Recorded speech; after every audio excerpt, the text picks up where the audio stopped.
What's good, everyone? Welcome back to another video, and today is going to be a part 2 on one of my most recent videos about a couple weeks ago, about a month ago, on 100k plus worth of appointment set. 3 things I've learned.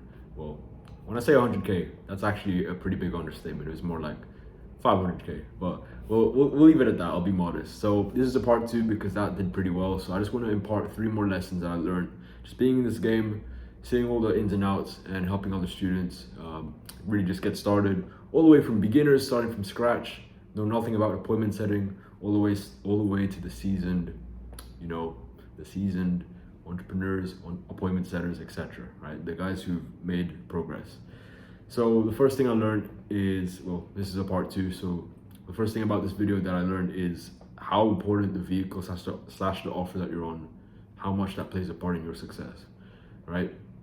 You could be working 12-hour days, you could be busting your ass, but if you're placed in an offer where there's barely any opportunity to scale, you're not getting paid equally or fairly what you're compared to the work that you're putting in, compared to being on an offer where if you had just applied the same amount of work ethic, you'd be making 10 times more money. Okay, that's super important. The vehicle, the offer that you're on, this is why it's super important to get on a really good offer. Maybe not in the beginning, you don't have that privilege, but you got to work your way up. So if you're starting from complete scratch and you don't have the privilege to get on a really solid offer, figure out a way to work your way up. You want to work your way up gradually. You don't want to stay stagnant at any point in the game. You want to work your way up. And then if you, for example, you've stayed on an offer quite some time, it's okay, but there's better offers out there that are floating around, and your potential is gonna be, way more used in those bigger, better offers. That's just like run way better. Then just leave what you're currently doing, stop what you're currently doing, try and get on that offer, right? You want to be progressing upwards and upwards, right? The best setters, yes, they work hard, yes, they're very good at what they do, but like a lot of the time it is the offer, to be fair. You're probably not working that much harder than them. You're probably working just as hard as them. So if you just place in a better vehicle, a better, more efficient vehicle slash opportunity, like, would you rather pick the Volkswagen Beetle or would you rather pick a Ferrari 488 to get to your destination? Everyone would pick the 488. So try and find the Ferrari offer that they are out there, and if you have to, work your way up, because it's super important. If all you did was apply the same amount of work ethic that you're applying right now onto a better offer, maybe that's better commission, maybe it's inbound compared to outbound, maybe it's better lead flow, lead quality. There's a lot of things that come into play when looking for a better offer. So those are some of the factors. Make sure you get yourself in a really solid offer as soon as possible, okay? And then the second thing is talking about the transitioning to closing. Now, a lot of people think, and this will be the case for some people, right? People will get into appointment setting so they can gradually work their way up into closing or sales, right?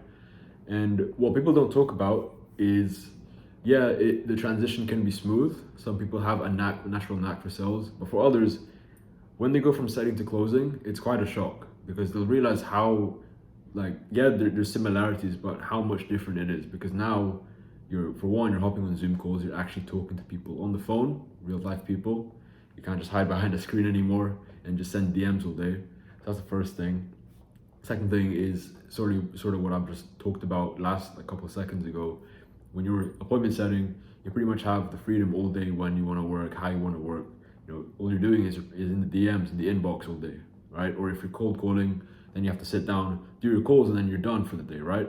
But if you're closing, then you have to, your calls start at a certain time and your calls end at a certain time.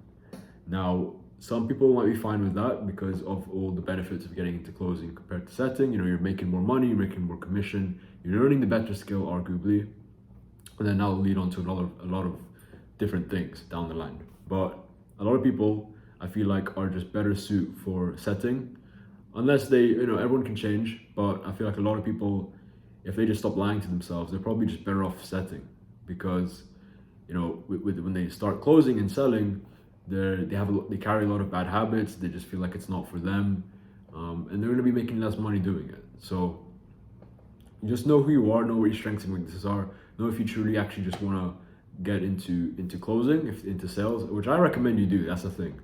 If you can learn sales, then you're set up for life. That's the skill that if you learn it, you'll never go broke again. But ultimately, it's up to you. It's your choice. There's no wrong decision. It's just ultimately, what do you want out of life, and what sort of skill sets do you want to pack in your arsenal?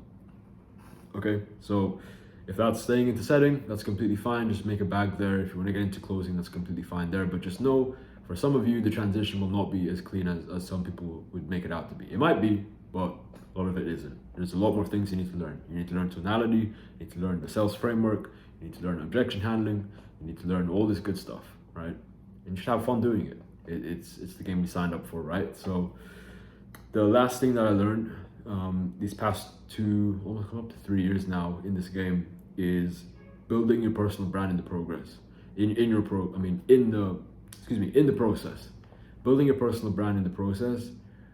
Guys, I can't tell you how much of an ROI I've gotten from posting YouTube videos like these, from posting on Twitter, from posting on Instagram, just building my personal brand along the way. This has been by far, if I had to put it this way, it's been by far the biggest ROI decision I've ever made in my life, is building this personal brand. Because think about it. What are we sitting at right now? 1.83 subs? 1.83 subs. That's 1,830 people. That's not a lot for some people, but that's how many people I'm being exposed to. I checked my social blade the other day. I'm getting 100 to 200 to 300 plus new views per day. So that's potentially 100 to 300 new people seeing my content per day.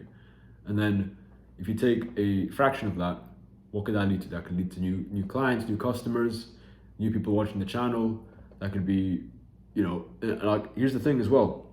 It's benefited me so much building this YouTube channel. It's benefited me with finding opportunities / offers, which is kind of what I touched on in the first point. Like, that's just made the whole thing so much easier, because they follow my channel, they see I know what I'm talking about with setting. They're like, oh, this guy could probably know some people. He probably knows some opportunities. Does he know a setter that he could place in my business, right? Because I've had those conversations before, guys. Private conversations with business owners who are freaking killing it. You'll be surprised. So this is what personal branding can do for you. Well, personal branding is the ultimate leverage, because ultimately it's you. They're gravitated towards you, and then it's basically you. I don't know what else to say. Super high leverage. If you can just start documenting the journey, even if you're starting from scratch, just document what you're doing every single day. Put up your numbers for the day, like spit some game about appointment setting or sales or whatever. Just do something that's gonna benefit at least one, even if it benefits one person's life, then you've done your job, okay? But ultimately, with your personal brand, you wanna be helping as many people as possible. And then off the back of that, you have a lot of options now. You could build your network. It makes networking a lot easier, finding opportunities, because now you have the leverage. Now it's not just some random nobody applying to their offer. It's Matt Jacob applying for the offer, or whatever I choose to do. And then also on the back of that, down the line, you can, you start selling your own offers, your own products, your own services. You can start your own agency, and then because you have the audience already and they already know, like, and trust you, you can build off the back of that and, start getting your first few clients like clockwork through, because you just built your personal brand over the years. You've been posting content, been giving a ton of goodwill away for free on the internet. And that's all going to start with the intention of building your personal brand and being able to put yourself out there. Right? The only hard part about this is getting over the fear of putting yourself out there, which really isn't a fear. It's like, you just have to grow up. Like, you have a lot of information and a lot of knowledge inside of you, a lot of things that you've learned up until this point. For you to not share it, that's very selfish of you. So go ahead, share it out. Doesn't matter if it's good in the beginning, just focus on showing up, and then trust me, it'll touch the right, no, that sounds weird. It'll reach the right people, and you'll gradually get better at the skill anyway. Like, for example, with YouTube, talking to the camera, it's just a skill learned. It never came naturally to me. Look at my past YouTube videos, look how crap I was. And then now, I just put the camera on, it's just I'm talking to the camera, that's fine. It's no big deal, it's just reps. So all this stuff can be learned, it's no big deal. You guys just start somewhere, build a personal brand, and trust me, that'll be the ultimate leverage play coming, like, for the rest of your business career. And it's gonna take time, it's gonna take effort, but trust me, just show up every day, and you'll see what I'm saying 1 to 2 years from now if you decide to do it. Okay, so quick summary: the importance of the vehicle / offer you're on, that's number one. Number two is the transition from selling to closing, and the kind of the myths and the reality and expectation of that. And the last thing is building your personal brand, being the ultimate high leverage player. So hope you enjoy this part two. If you haven't seen part one, I'll put it up here, but I hope you enjoyed this video. Make sure you like, comment, subscribe if you're new to the channel, and I'll see you in the next one.